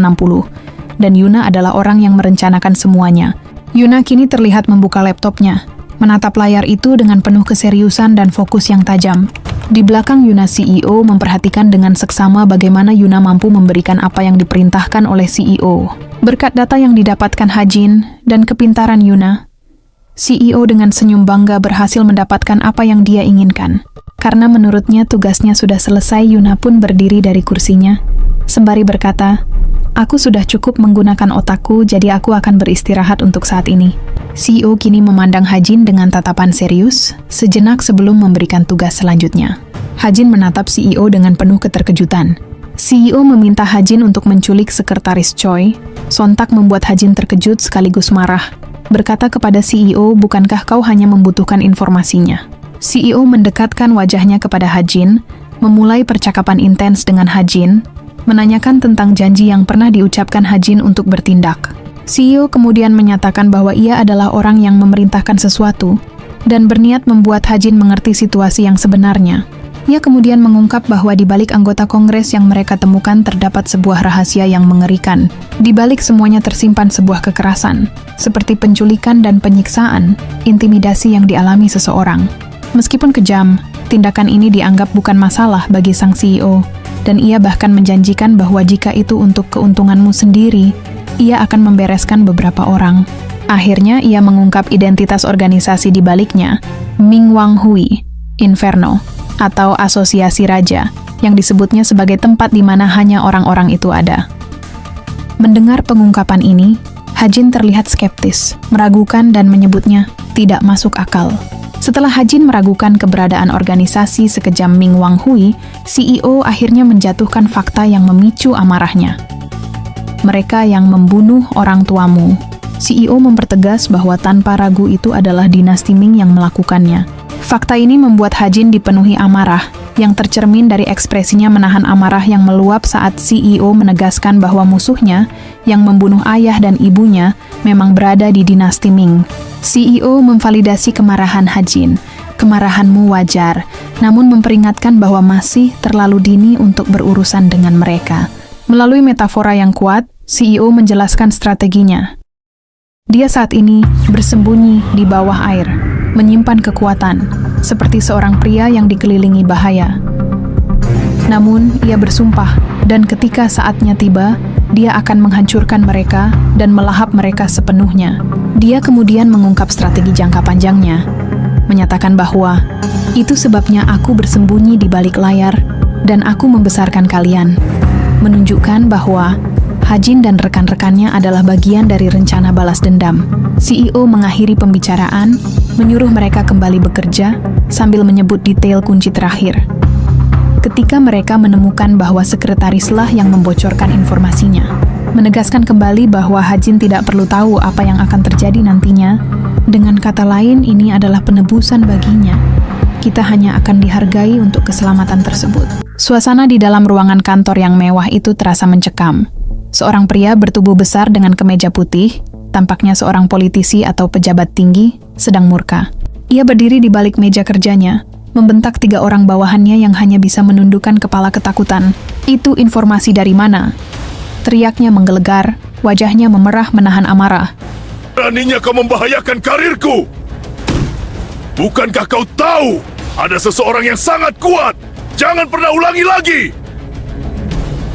Ketakutan akan kehancuran karirnya membuat pria itu mengambil keputusan drastis dan kejam. Ia memberikan instruksi spesifik kepada bawahannya untuk melakukan manajemen krisis dan pembersihan jejak. Segera hubungi dinasti Ming dan temukan sumber informasinya. Temukan topik yang bisa mengubur ini. Dengan wajah bengis, ia memerintahkan, namun perintahnya tidak berhenti di situ. Dengan tatapan membunuh, ia memberikan perintah terakhir yang paling mengerikan untuk menutup celah kebocoran tersebut selamanya. Dan bunuh pengkhianat yang membocorkan informasi. Sementara itu, di sebuah lorong gedung yang sepi, sekretariat Choi tampak berjalan tergesa-gesa. Tubuhnya gemetar hebat, wajahnya pucat pasi. Keluar dari ruangan tersebut, ia sepertinya menyadari bahwa dirinya sedang diburu. Langkah kakinya dipenuhi kecemasan, berharap bisa lolos dari gedung itu tanpa ketahuan. Tiba-tiba, dari arah belakang, sesosok pria berpakaian serba hitam, mengenakan topi dan masker, menyergapnya.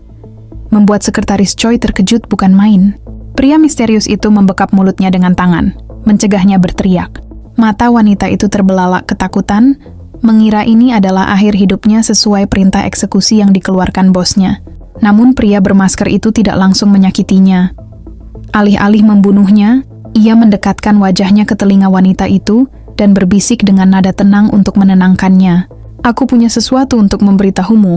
Aku tidak ingin menyakitimu, bisik pria itu, mencoba meredakan kepanikan wanita tersebut. Pria misterius itu kemudian memberikan sebuah catatan kecil yang terlipat kepada sekretaris Choi. Isi surat itu bukanlah ancaman, melainkan sebuah petunjuk dan tawaran keselamatan. Tulisan di kertas itu berbunyi, "Jika kamu ingin melarikan diri dari dinasti Ming, datang ke tempat yang tertulis di catatan ini." Sekretaris Choi kini berdiri sendiri di lorong, memegang kertas tersebut dengan erat. Ekspresinya berubah, dari yang tadinya ketakutan setengah mati, kini tampak memiliki secercah harapan. Ia menyadari bahwa ada pihak lain yang menentang dinasti Ming dan bersedia membantunya keluar dari situasi mematikan ini. Sebuah kertas disodorkan ke pangkuan Sekretaris Choi. Itu adalah sebuah sumpah tertulis. Tangan Choi gemetar hebat saat memegang kertas itu.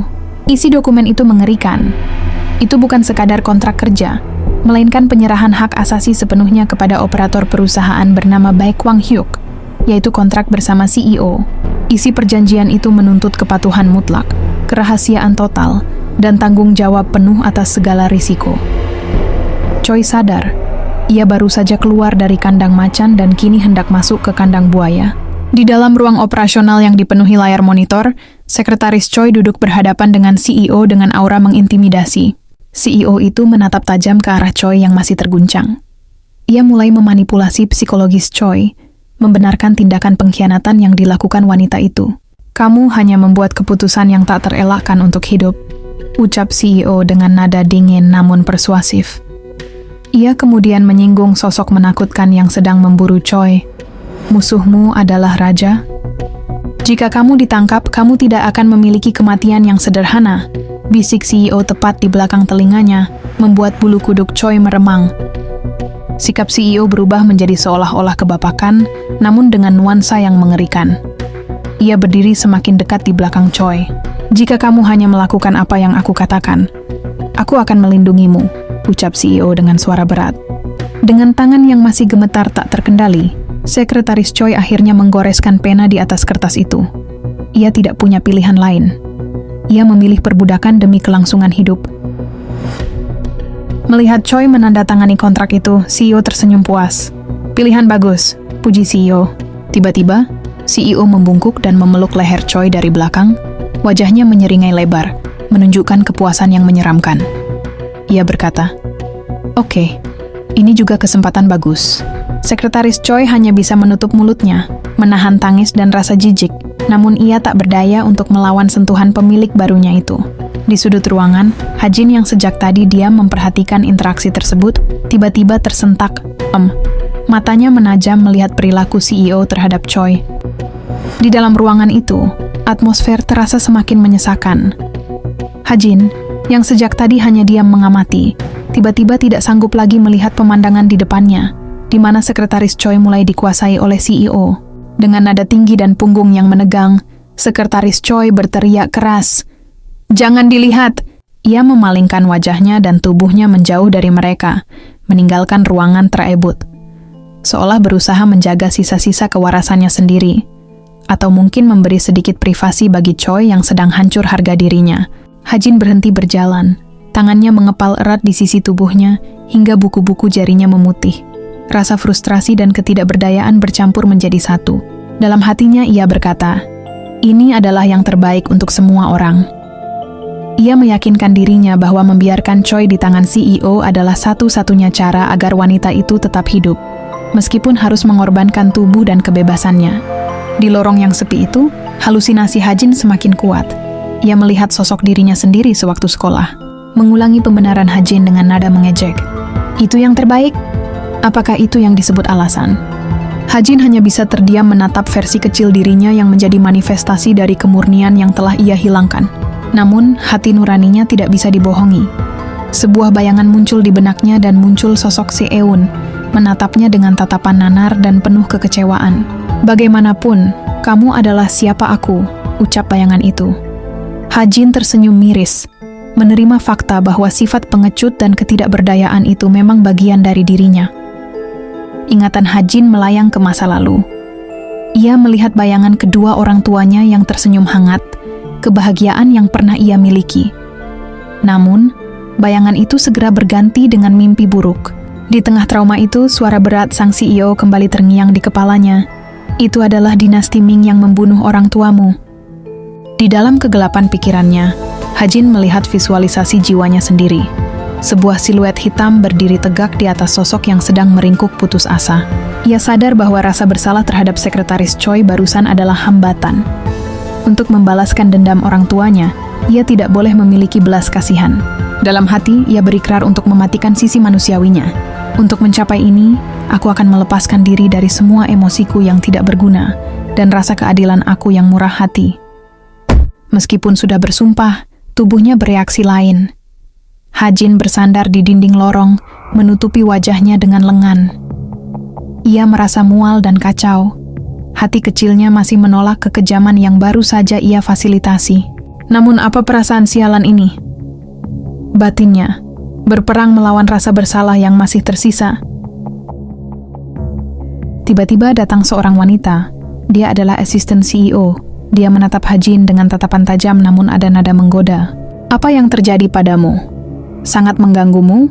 Tanyanya, menyadari gejolak batin Ha-jin. Asisten itu melangkah semakin dekat, tangannya yang lentik menyentuh pipi Ha-jin dengan lembut.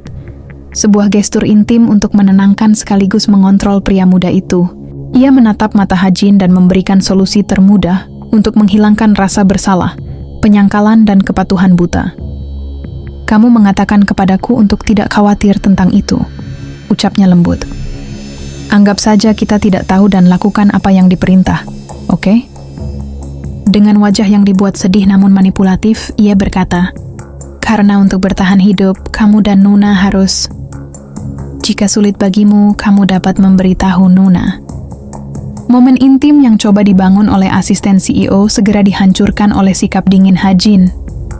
Pria itu menepis upaya manipulasi emosional tersebut. Ia menatap wanita itu dengan tatapan tajam dan penuh peringatan, menegaskan bahwa hubungan kerja mereka tidak memberinya hak untuk masuk terlalu dalam ke ranah pribadinya. Aku menghargai kata-katamu, tetapi jangan berbicara seolah-olah kamu tahu segalanya, ucap Ha-jin dengan nada datar namun menusuk. Ia melanjutkan sambil membuang muka. Mengenalku selama 2 tahun bukan berarti kau tahu segalanya tentangku. Tanpa menunggu balasan, Ha-jin berbalik badan dan melangkah pergi meninggalkan wanita itu sendirian di lorong. Ha-jin memasuki sebuah ruangan yang tampak seperti ruang tamu atau ruang santai di markas mereka. Di sana, layar besar sedang menyala. Konten hari ini, terdengar suara menunjukkan apa yang sedang menjadi fokus di ruangan itu. Ha-jin berjalan mendekat dengan wajah lelah, mencoba melihat dan menatap layar yang bercahaya itu bersama Yuna yang sedang duduk di sana. Layar menampilkan close-up seorang pria bertubuh besar yang sedang merapikan kerah bajunya dengan penuh percaya diri. Pria di layar itu berseru dengan bangga demi konten. Aku akan membuktikan betapa pacarku sangat mencintaiku. Kembali ke ruang tamu, Yuna yang menonton adegan itu tampak kesal. Urat kekesalan muncul di pelipisnya. Algoritma sialan menayangkan video ini. Rutuk Yuna, seolah-olah dia terpaksa menontonnya karena autoplay atau rekomendasi sistem, bukan karena keinginannya sendiri. Namun reaksi Ha-jin justru mengejutkan. Ia dengan cepat menghalangi tangan Yuna dan berteriak, "Jangan diganti." Namun Yuna menyangkal Ha-jin. "Apa? Apakah kamu tertarik dengan hal semacam ini?" Tanya Yuna sinis, menyindir Ha-jin yang masih saja menonton. Adegan di layar beralih ke situasi yang sangat tidak masuk akal dan berbahaya. Seorang wanita berbaju putih terlihat diikat di atas atap mobil yang sedang melaju kencang di jalan raya malam hari. Angin kencang menerpa wajahnya, namun ia tetap berusaha tersenyum demi kamera. "Sayang, kamu mencintaiku kan?" Tanya wanita di atas mobil itu dengan suara bergetar namun dibuat manja. "Tentu saja," jawab pria yang menyetir mobil dengan santai. Kamera menyorot sang pengemudi, matanya tertutup bayangan hitam. Ia tampak tidak peduli dengan bahaya yang mengancam nyawa kekasihnya. Kolom komentar siaran langsung dipenuhi reaksi beragam, dari yang khawatir, terlalu berbahaya, hingga yang mendukung, seperti yang diharapkan. Dengan enteng pria itu berkata, "Aku tahu apa yang aku lakukan. Jika dia jatuh, aku akan membawanya ke rumah sakit." Ha-jin menatap layar dengan ekspresi gelap. Awalnya ia mencoba masa bodoh, namun instingnya mengatakan ada yang salah. Pria di layar itu bukan sekadar mencari sensasi palsu. Tidak! Jika mungkin bajingan itu nyata, gumam Ha-jin. Ia menyadari sesuatu yang mengingatkannya pada masa lalunya. Ha-jin berdiri mematung, gigi-giginya bergemeretak menahan amarah yang luar biasa. Kwaktu Cheol, seorang pria yang pernah membuli Hajin dan penyebab semua rasa pahit masa lalunya. Di layar monitor, bar donasi terisi penuh. Angka 1.000 won terpampang jelas dengan status target 100%. Suara notifikasi donasi berbunyi. Sang streamer berteriak kegirangan. Sesuai janji, kolom komentar dipenuhi sorakan penonton yang haus darah dan hal-hal vulgar. Kwak Do Cheol memberikan jempol ke arah kamera, sementara kekasihnya terlihat berantakan di belakangnya. Dengan arogansi seorang gangster, ia berkata, "Aku Kwak Do Cheol karena suatu alasan, pria yang bisa mencapai apa saja." Teks di layar mengumumkan babak selanjutnya dari konten sampah ini. Pertunjukan seks akan segera dimulai. Sebuah pertunjukan yang memperlihatkan tubuh dan wajah wanita itu menempel di kaca mobil. Terhimpit dan kesakitan, di belakangnya terlihat badan Kwak Do Cheol yang bergumam, "Sesuatu seperti ini." Wanita itu merintih kesakitan. Pemandangan itu sangat menyedihkan. Namun bagi penonton setia Kwak Do Cheol ini adalah hiburan yang nyata. Di ruang tamu, Yuna menatap layar dengan tatapan dingin dan penuh kebencian. "Itu membuatku jijik hanya dengan melihat babi menjijikkan itu," ucap Yuna tajam, mengutuk sosok Kwak Do Cheol. Sementara itu Hajin sedang berpikir keras, membenarkan firasatnya tentang Kwak Do Cheol. Yuna menampilkan profil lengkap Kwak Do Cheol di layar. Pria itu bukan sekadar preman jalanan. Dia adalah selebritas internet yang sangat sukses. Gambar menunjukkan Kwak Do Cheol memegang piala penghargaan YouTube dengan bangga, mendapatkan golden button dalam waktu sesingkat mungkin. Telah menerima penghargaan besar dari platform untuk siarannya selama beberapa tahun, baca Yuna dari data yang ia temukan. Popularitas ini menjadi tameng sekaligus senjata baginya. Namun, informasi yang paling penting bukan tentang penghargaan YouTube. Yuna mengungkapkan bahwa Kwak Do Cheol telah direkrut oleh entitas korporat yang lebih besar. Juga baru-baru ini menjadi sangat viral. Dia bahkan menjadi penasehat untuk MCN operator oleh MW Group, ungkap Yuna. Di layar terpampang jelas jabatan baru si gangster, anggota penasihat MW Kwak Do Cheol. Mendengar nama itu, ekspresi Hajin berubah tajam. Ia menyentuh dagunya, berpikir keras. MW, gumam Hajin, menyadari bahwa target balas dendamnya kini memiliki wajah dan nama yang jelas. Namun Yuna menjelaskan, meskipun gagal menembus keamanan inti, Yuna berhasil menghubungkan titik-titik yang ada. Ia menatap Hajin dan menjatuhkan bom informasi yang selama ini dicari Hajin. MW Group adalah perusahaan yang dijalankan oleh masyarakat Myeongwang. Kecurigaannya membawanya pada kesimpulan tentang siapa sebenarnya pemilik perusahaan tersebut. Itu mencurigakan. Jadi aku meretasnya sebelumnya, tambah Yuna, menjelaskan bagaimana ia mendapatkan info krusial terakhir ini. Keamanannya sangat ketat, seperti perusahaan yang mengembangkan senjata nuklir. Keluh Yuna dengan wajah serius. Aku tidak bisa mencari tahu lebih banyak. Aku tidak tahu apa-apa lagi. Yuna melanjutkan laporannya sambil meregangkan tubuhnya di sofa. Ia menjelaskan bahwa operasi yang dijalankan oleh kelompok ini bukanlah bisnis kecil. Itu saja yang aku temukan sejauh ini. Jika kamu adalah orang lain, aku tidak akan memberitahumu, ucapnya dengan gaya santai namun serius. Sambil melanjutkan, apa kau tahu wanita yang bersama pamanku? Tanya Yuna serius. Aku tidak menyukainya sama sekali, gumam Yuna ketus. Tapi dia mungkin tahu segalanya tentang Myeongwang. Park Hayon. Setelah ketegangan mereda, Hajin mendekati Yuna yang masih berada di sofa. Ia meletakkan tangannya di atas kepala Yuna, memberikan tepukan pelan, sebagai tanda terima kasih. Terima kasih atas infonya, ucap Hajin tulus. Yuna tampak terkejut dengan sentuhan fisik yang tiba-tiba itu. Wajahnya sedikit memerah, namun ia berusaha mempertahankan sikap dinginnya. Hajin melangkah pergi meninggalkan Yuna. Namun di belakangnya Hajin, momen sentimental saat Hajin menepuk kepalanya tadi langsung rusak karena kekhawatiran Yuna akan penampilannya. Oh, jangan sentuh rambutku. Sekarang aku harus memperbaikinya lagi. Interaksi ini menunjukkan sisi normal dan kedekatan mereka di tengah situasi yang genting. Namun, pikiran Hajin sudah melayang jauh. Ia tidak mempedulikan teriakan Yuna. Ia fokus pada satu detail yang hilang dari laporan Yuna tadi.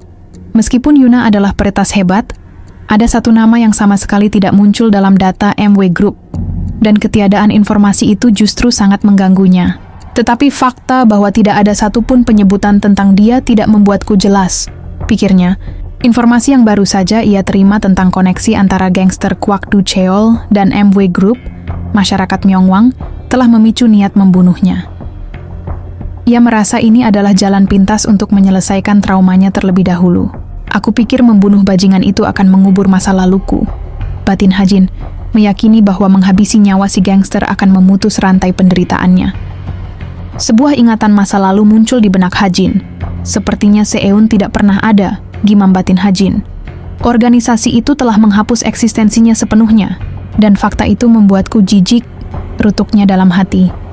Kebenciannya terhadap Myeongwang semakin memuncak bukan hanya karena kematian orang tuanya, tapi juga karena penghinaan terhadap ingatan orang-orang yang mereka lenyapkan. Di tengah gejolak amarah itu, Hajin mendengar suara peringatan. Jangan biarkan dirimu terbawa oleh emosimu. Sudah berapa kali aku tidak memberitahumu. Suasana di dalam ruangan itu menegang. Hajin, dengan tatapan tajam dan waspada, menoleh ke belakang seolah merasakan ancaman. Namun, yang ia temukan bukanlah musuh asing, melainkan sosok A. Wanita berjas hitam yang berdiri dengan postur tubuh penuh percaya diri dan intimidasi. A menatapnya dingin, kedua tangannya terlipat di dada. Dengan nada merendahkan, ia memecah keheningan. Kamu pikir kamu akan pergi kemana dengan tatapan menjijikan itu? Hajin belum sempat menjawab ketika A bergerak. Bukan berjalan, melainkan melesat. Dalam sekejap mata, ia sudah berada di titik buta Hajin. Pria itu tersentak, namun refleksnya terlambat. Sebuah tangan halus namun bertenaga besi mencengkeram pergelangan tangan Hajin. Dengan teknik yang presisi, A memelintir lengan Hajin ke belakang punggung, memaksanya menunduk dan tidak berkutik. Serangan itu begitu cepat, bersih, dan mematikan. Sambil menahan tubuh Hajin di bawah kendalinya, A berbisik tepat di telinganya, menyindir ketidakmampuannya. Kamu bahkan tidak menyadari serangan diam-diam seperti ini, ucapnya dingin. Apakah keterampilanmu berkarat? Ia semakin mencondongkan tubuhnya, menekan Hajin lebih dalam ke posisi yang tidak nyaman, atau apakah kamu dibutakan oleh emosi? Tanyanya, seolah sedang menganalisis kelemahan mental lawannya. Apapun alasannya, bisiknya dengan nada final, aku mungkin harus mendidikmu kembali. Dengan satu gerakan sentakan yang kasar, Hajin mampu melepaskan kunciannya. Aku tidak mempunyai waktu untuk ini, keluh Hajin. A menghela napas panjang, menutup matanya sejenak seolah sedang menahan kesabaran menghadapi anak kecil yang keras kepala. Hah, aku mengerti, ucapnya pelan. Lalu matanya kembali terbuka menatap tajam. Maka aku akan memberimu syarat. Ia mengangkat satu jarinya ke udara, memberikan sebuah tantangan kepada Hajin yang terdengar mustahil dalam kondisinya sekarang. Postur tubuh A menantang, penuh percaya diri. Jika kamu dapat menjangkau dan menyentuhku bahkan sekali, tantang A dengan senyum meremehkan. Aku akan bertindak seperti aku tidak peduli, apapun yang kamu lakukan. Hajin yang mengepalkan kedua tangannya bersiap, memperingatkan agar wanita itu tidak menyesal saat kalah. Tanpa membuang waktu, Hajin mengambil inisiatif. Kakinya menghentak lantai dengan keras untuk mengambil ancang-ancang dan melontarkan tubuhnya ke depan. Ia mengayunkan tinju kanan yang lebar dan kuat ke arah wajah A, berniat mengakhiri pertarungan dengan cepat. Namun, saat Hajin melancarkan serangan pembuka, A dengan mudah menangkisnya. A mengkritik bahwa serangan Hajin terlalu emosional dan mudah ditebak. Menggunakan momentum serangan Hajin sendiri, A melakukan teknik bantingan counter yang mematikan. Di tengah gerakan bantingan tersebut, A menasihati Hajin untuk tetap tenang dan secara retoris bertanya tentang esensi Krav Maga, seni bela diri yang sepertinya sedang mereka praktikan. Setelah dibanting, Hajin yang syok bertanya bagaimana A bisa mengetahui teknik atau gerakannya tersebut. Namun, A dengan dingin mengabaikan pertanyaan itu, menyatakan bahwa hal tersebut bukanlah urusan Hajin saat ini, menegaskan dominasi A baik secara fisik maupun mental dalam pertemuan tersebut. Hajin bangkit perlahan, menyeka debu di bajunya. Alih-alih marah, tatapannya berubah tajam dan penuh perhitungan. Ia menyadari bahwa adu fisik murni adalah kesalahan. Ia perlu strategi. Hajin, bagus, aku mengerti. A menarik Hajin jatuh bersamanya, memanfaatkan elastisitas tubuhnya sendiri untuk merusak keseimbangan Hajin. Aku tidak bodoh. Aku tahu langkah apa yang akan kau lakukan. Apakah kamu pikir dia akan meninggalkanku tanpa lebih? Kaki A mengunci dalam posisi triangle choke Sankaku Jime. Leher Hajin tercekik di antara paha A saat punggung Hajin menghantam lantai. Tangan Hajin mencengkram kerah A dengan kuat, mengubah refleks pergelangan dengan cepat untuk menahan postur wanita itu agar tetap membungkuk. Di momen inilah wajah tenang A hancur berantakan. Matanya terbelalak kaget. A bergumam dalam hati, "Apakah kamu ingin aku melakukan ini?" Tidak mungkin. Aku mengantisipasi jawabanku. Ia sadar bahwa ia baru saja masuk mentah-mentah ke dalam skenario yang disusun Hajin. Hajin dengan cepat kini berada dalam posisi dominan di atas, menatap A dengan tenang. Hajin membuktikan bahwa dia tidak bergerak tanpa akal. Sebaliknya, ia baru saja mengalahkan gurunya dengan taktik murni. "Sayang sekali aku hanya bisa menyentuhmu satu kali. Apakah penting di mana aku menyentuhmu?"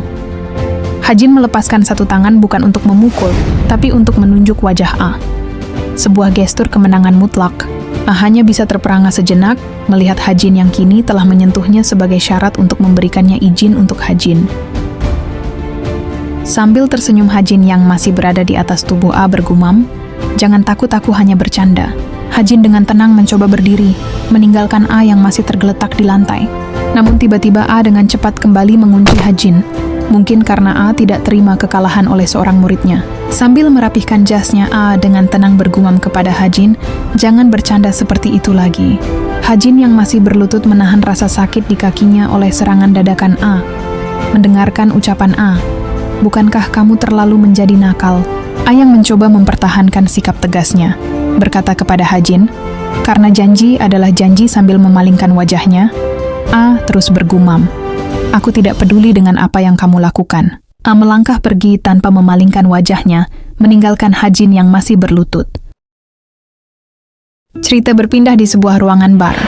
Terlihat seorang wanita sedangan berdiri sambil merapihkan botol-botol minuman di atas rak bar.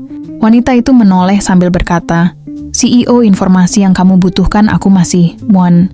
Suaranya terhenti, wajahnya terkejut melihat siapa yang datang. Namun Hayon, asisten CEO, tetap tenang saat menyadari kehadiran Hajin. Hayon menyapanya, namun nada bicaranya menyiratkan keheranan karena waktu kedatangan Hajin yang tidak tepat. "Aku tidak tahu kamu akan datang ke sini." Menyadari waktu kunjungan yang tidak wajar, sembari meyandatkan tubuhnya ke meja bar, Hayon segera menebak bahwa Hajin tidak datang untuk sekadar menikmati hiburan. Dengan nada sedikit waspada namun tetap tenang, ia memancing Hajin untuk segera mengungkapkan tujuan sebenarnya, tanpa membuang waktu untuk berbasa-basi. Dengan wajah serius, ia menyebutkan nama-nama yang membawa bobot berat dan berbahaya. Myongwang, grup MW, dan sosok Kwak Do Cheol. Penyebutan nama-nama itu seketika mengubah atmosfer santai menjadi tegang. Ekspresi Hayon berubah drastis. Sambil memijat keningnya yang tiba-tiba pening, ia segera menyadari sumber kebocoran informasi tersebut. Ia langsung menebak bahwa Nina Yunalah yang telah berbicara dan menggumamkan kekesalan tentang betapa tidak bisa dijaganya mulut wanita itu meski memiliki otak yang cerdas. Tak ingin mengambil risiko lebih jauh, Hayon membalikkan badan dan melangkah menjauh. Ia membuka pintu menuju area private dan memberi isyarat tajam pada Hajin untuk mengikutinya. Hayon menegaskan bahwa topik sensitif ini terlalu berbahaya untuk dibahas di area terbuka. Ia mengajak Hajin masuk ke kamarnya, memastikan percakapan mereka terkunci rapat dari telinga siapapun yang mungkin menguping. Hayon tidak membuang waktu. Jari-jarinya yang lentik menekan sakelar lampu, seketika mengusir kegelapan yang menyelimuti ruangan tersebut. Cahaya lampu perlahan memperlihatkan isi ruangan itu dengan jelas. Bukan kantor yang dingin atau gudang penyimpanan, melainkan sebuah kamar tidur yang tertata rapi. Ada meja rias dengan cermin besar, lemari kayu, dan sebuah tempat tidur empuk yang terlihat sangat nyaman namun terasa sepi. Hajin sedikit tersentak melihat pemandangan itu. Ia mungkin membayangkan tempat interogasi atau ruang rahasia yang gelap, bukan kamar pribadi yang begitu domestik dan feminin. Kejutan kecil terpancar dari matanya yang membelalak sesaat. Hayon berjalan santai dan duduk di tepi tempat tidur, menyilangkan kakinya dengan anggun. Ia menatap Hajin yang masih memindai ruangan, lalu tersenyum tipis, sebuah senyuman yang menyiratkan ironi akan keadaannya sendiri. "Bagaimana? Bukankah menurutmu itu penjara yang sangat elegan? Aku hidup lebih baik dari yang kamu pikirkan." Hajin berdiri menjulang di hadapan Hayon, menatap wanita itu dengan rasa ingin tahu yang bercampur kewaspadaan. Ia mencoba memahami posisi Hayon di tempat ini. "Apakah kamu tinggal di tempat ini?" Hayon tidak menjawab pertanyaan itu secara langsung, melainkan langsung mengarahkan pembicaraan kembali ke tujuan awal kedatangan Hajin. Hajin mengangguk tanda ia siap mendengarkan. "Baik, apakah kamu ingin informasi?" Hayon memajukan tubuhnya sedikit, ekspresinya berubah menjadi lebih serius dan menggoda. "Sebenarnya, aku punya informasi rahasia dari CEO. Namun, informasi itu tidak gratis dan memiliki risiko yang sangat tinggi." Hayon meletakkan jari telunjuk di bibirnya, memberikan isyarat untuk diam, sekaligus peringatan keras. Tatapan matanya tajam, mengingatkan Hajin bahwa satu langkah salah bisa memicu perang. "Jika CEO mendengar bahwa aku memberitahu kamu informasi ini, apakah menurutmu dia akan segera membuat rencana penyerangan?" Hajin yang mengerti maksud dari ucapan Hayon langsung bertanya, "Mengapa Hayon menyembunyikan informasi itu dari kami?" Hayon menyilangkan kedua tangannya dengan mengisyaratkan bahwa kita hanya perlu duduk manis, menunggu instruksi dari CEO dan tidak perlu gegabah untuk menyerang warga Myongwan. Namun pikiran Hajin membawanya ke pertanyaan yang semakin menekankan tentang alasan lebih dalam. Bahwa apakah informasi itu disembunyikan hanya karena alasan itu? Hayon berdiri mempertegas pernyataan bahwa dia bukan sekedar menyembunyikan informasi itu, melainkan untuk melindungi semuanya. Karena jika kita langsung melawan masyarakat Myongwan, kita semua akan berkahir, kita semua akan mati. Hayon berdiri di hadapan Hajin memberikan ilustrasi yang sederhana. "Jika semuanya berakhir, kamu akan berhenti hidup seperti ini. Untuk menjalani kehidupan yang lebih buruk daripada neraka itu sendiri, di mana kamu bahkan tidak bisa mati dengan caramu." Park Hayon memalingkan wajahnya dari Hajin, tubuhnya memancarkan keputusasaan dan rasa takut yang mendalam. "Aku lebih baik mati daripada mengalaminya." Ia menarik napas berat, mengendalikan emosinya dan kembali menatap Hajin dengan tekad bulat. Bagi Hayon, menyembunyikan informasi adalah satu-satunya jalan keluar. "Apakah kamu paham? Apapun yang kamu lakukan, kamu harus menyembunyikan informasi ini." Itu cara terbaik untuk menghindari konfrontasi dengan Myongwan. Dia mencondongkan tubuh ke arah Hajin, menuntut loyalitas dan ketaatan yang sama. "Kamu harus melakukannya untukku juga." Namun Hajin menunjukkan emosi dan amarah yang meluap. Ia menolak untuk hanya bertahan hidup demi orang lain dan memutuskan untuk melawan. "Haruskah aku bertahan hanya untukmu? Aku sangat kesal, tidak peduli apa, aku akan menghancurkan mereka." Park Hayon mendengarkan pernyataan Hajin dengan ekspresi mencibir, menguji keseriusan dan nyali Hajin. "Kamu bilang kamu akan menghancurkan Myongwan?" Ia mempertanyakan kemampuan Hajin, merujuk pada ketidakmampuannya melindungi sekretaris Choi. Bahwa bahkan kamu tidak bisa melindungi wanita itu? Hajin mencondongkan tubuh, menatap mata Hayon. Ia ingin memastikan bahwa Hayon benar-benar percaya pada tekadnya. "Apa yang harus aku lakukan untuk membuatmu percaya padaku?" Dengan bisikan lembut Hayon berkata dengan pelan sebuah penentuan. Hayon menatapnya dengan pandangan dingin dan serius, menjelaskan apa arti penentuan yang sebenarnya. "Tekad yang tidak goyah, tidak peduli musuh apa yang menghadangmu." Hajin menanggapi dengan yakin, raut wajahnya menunjukkan kepastian yang dingin. Tekad itu sudah lama ada dalam dirinya. "Penentuan, aku memilikinya untuk waktu yang lama." Melihat Hajin serius, Hayon mengubah taktik. Ia mendekat, memeluk Hajin, dan mencoba merayu atau menenangkan Hajin dengan panggilan akrab. "Bisakah kamu memeluk Noonamu?" Hayon tersenyum sinis, menanyakan apakah Hajin benar-benar takut.